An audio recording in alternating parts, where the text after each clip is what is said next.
Hi, welcome to another edition of Handlaid Tracks and 3D printed trains with Socrates. Today we're going to take a look at how to cut the copper ties needed to solder together the rails for some hand-laid tracks. So I've been using these pre-cut ties from Fast Tracks. They come already cut to proper thickness, and you can get them in lengths of just for a simple straight track or curved, or you can get them in longer lengths that you can cut the length using a simple nipper. And in the end you can end up with a whole lot of guys cut cross ties. Now this is a definition of fiddly work.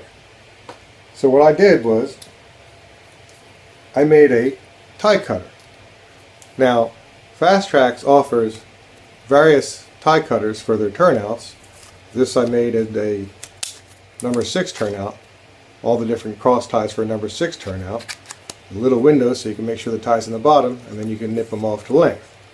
I also made one for number 4 turnout, but the one that is the most useful at the moment, they don't seem to offer, I made myself, is for straight and curved tracks.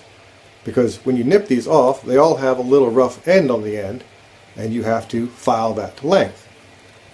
I made also, with my own jigs, my straight and curved jigs, I added a small window on the back of the curve or the piece and a little jig in the front as well that you can slip that tie into and cut it off to the right length. And then you can use the gauge on the top, which is basically a no-go gauge, and you can make sure that the tie fits properly in the gauge, in which case it's going to be the proper length for the track. So let's take a quick look at using the tie cutter. This is just the small strip that's for straight and curved track. It's the proper length, so it makes it easier. You only have to cut the one side, but because it's sort of a jig-jag the way they cut it, you have to go back and forth with the nipper. So I was doing, I think, 3 on one side and then cutting the 6 on the other side because 3 of them are freed up. And it's still very much of a fiddly process, no matter how you try to slice this. Now my goal is to make a Dremel thing so I can cut them off clean, but you can use either the end of my jig has a nice little system on it where you can slip it into the end of the jig. It's got the proper length, and you can just file 2 of them at a time if you need an emergency slot, if you need an emergency tie for what you're building.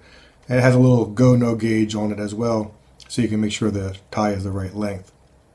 Beyond that, trying to load each individual tie into the slots, making sure you have the cut edge up, because at this point one of them is clean and one of them is not.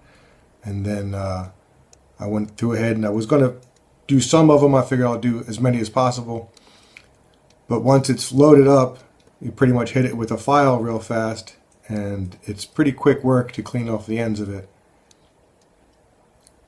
But if you use the entire tool, you can load up quite a few at once. The way this is particularly printed, I mean it's 3D printed, so it can be changed. But at that point you have a significant number of ties in it. You can see them in the window, and I only really hit it a few minutes with the or a few moments with this file, because they stick up. You don't really hit the tool, and for the most part didn't seem to do really any damage to the tool, because you don't want them crushed flat. It's designed to be a little bit long, but they all slipped out pretty easily. And just like that, you've got a dozen plus well cut ties that you can use to make a couple pieces of straight track or curved track, because they're all the proper length and they fit the jig just perfectly. You end up with a huge tube of pre-cut, ready to go ties. Now you still have to file the top of them ever so slightly to give it a shine before you solder it, but beyond that they're ready to go. So that's how I made a nice little tie cutting jig. Made my life a lot easier just to sand down those ends, and they're all perfectly the same size. Once you put them all in there and you file them all at the same moment, they all come out to almost nearly identical, and that looks nice for the track.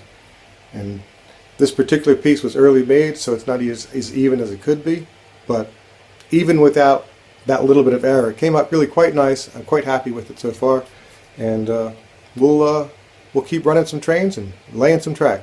Thanks for watching. Hope to see you again soon. Subscribe, like, and see you around the corner.